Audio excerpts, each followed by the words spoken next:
Keyboard வாங்கி கொஞ்ச நாள்ல சவுண்ட் வரதுக்கு பதிலா டஸ்ட் மட்டும் தான் வருதா? கீபோர்டு வாங்கும் போது இருக்கிற அந்த எக்ஸைட்மெண்ட் கொஞ்ச நாள்ல ஃபேட் ஆயிடுது. என்ன காரணம் தெரியுமா? ஃபர்ஸ்ட் ரீசன், நீங்க டைரக்டா சாங்ஸ் வாசிக்க ட்ரை பண்றது தான். இது எப்படி இருக்கு தெரியுமா? ஆல்பபெட்டே தெரியாம கவிதை எழுத ட்ரை பண்ற மாதிரி. பேஸ்மெண்ட்டே இல்லாம யாராச்சும் பில்டிங் கட்டுவாங்களா? கீபோர்டை வாங்கின உடனே யூடியூப் டுட்டோரியல்லாம் பார்த்து உங்களோட ஃபேவரட் சாங்ஸ் எல்லாமே ட்ரை பண்ணுவீங்க. உங்களுக்கு ஹேண்ட் கோஆர்டினேஷன் வராது. உடனே எனக்கு டேலண்ட் இல்லை, கீபோர்டு எனக்கு செட் ஆகாதுன்னு மூடி வச்சிடுறீங்க. இதுதான் நம்பர் 1 மிஸ்டேக். ரெண்டாவதா, சோஷியல் மீடியா ட்ராப்.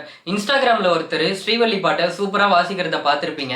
பார்த்துட்டு இவர் எவ்வளோ நல்லா வாசிக்கிறாரு, எனக்கு இது வாசிக்க வர மாட்டேங்குதுன்னு சொல்லி அவரோட கம்பேர் பண்ணிடுறீங்க. அவங்களும் ஒரு நாள் கண்டிப்பாக உங்களை மாதிரி தான் ஸ்டார்ட் பண்ணியிருப்பாங்க. ஸ்க்ரீனில் காட்டுற அந்த 30 செகண்ட் பர்ஃபார்மன்ஸ்க்கு பின்னாடி எவ்வளோ போராட்டம் இருந்திருக்கும். டிஃப்ரென்ஸ் என்ன தெரியுமா? அவங்க கண்டினியூஸாக ப்ராக்டிஸ் பண்ணியிருப்பாங்க. ஸோ நீங்களும் டெய்லி கண்டினியூஸாக ப்ராக்டிஸ் பண்ணுங்கள். நீங்களும் கண்டிப்பாக ஒரு நாள் நல்லா வாசிக்கலாம். இதுக்கு சொல்யூஷன் பார்த்தீங்கன்னா ரொம்பவே சிம்பிள். எடுத்த உடனே சாங்ஸ் வாசிக்க ட்ரை பண்ணாதீங்க. ஃபர்ஸ்ட் உங்கள் ஃபிங்கர்ஸ்க்கு நல்ல எக்ஸசைஸ் கொடுங்க. கார்ட்ஸு, ஸ்கேல்ஸ், ஆர்பேஜியோஸ்ன்னு சொல்லிட்டு இந்த மாதிரி சின்ன சின்ன எக்ஸசைஸை டெய்லி 15 மினிட்ஸ் ட்ரை பண்ணுங்கள். கன்சிஸ்டன்சி தான் ரொம்பவே முக்கியம். இதில் டஸ்ட்டாக இருக்கிற உங்கள் கீபோர்டை இன்றைக்கே தொடச்சி வாசிக்க ஆரம்பிச்சுட்டு உங்கள் ஃப்ரெண்ட்ஸ்க்கு வந்து வீடியோ ஷேர் பண்ணுங்கள். உங்களுக்கு இந்த மாதிரி வீடியோஸ் பிடிக்கும்னா மறக்காமல் பியானோல பேஜை ஃபாலோ பண்ணிக்கோங்க.